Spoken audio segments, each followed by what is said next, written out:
Welcome back to the Come Follow Me Rundown. This week we're focusing on Jacob and the power that comes from letting God prevail in your life. Jacob wasn't perfect. He came into the world second, always chasing after his brother's place. He schemed, he stumbled, and he even ran when things got hard. But God didn't give up on Jacob, even in the wilderness, even in fear, even when Jacob was unsure of who he was becoming. In one of the most defining moments of his life, Jacob wrestled with God.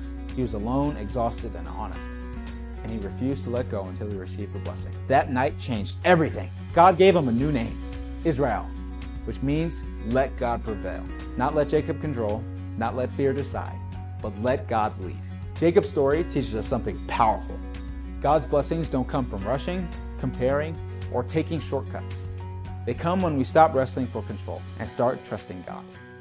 This week, here are 4 ways we can let God prevail in our own lives. Number 1, choosing eternal things over temporary ones. Esau traded his birthright for a single meal.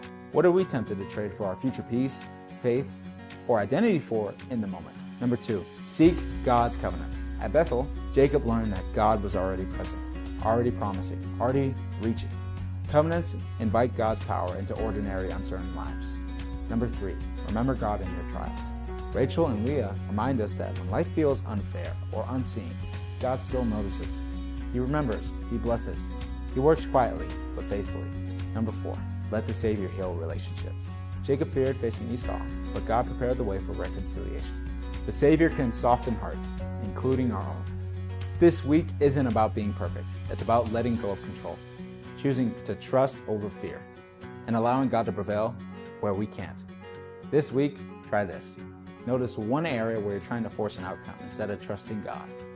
Pray honestly about it and trust that God is working even when you don't see it yet. See you next week.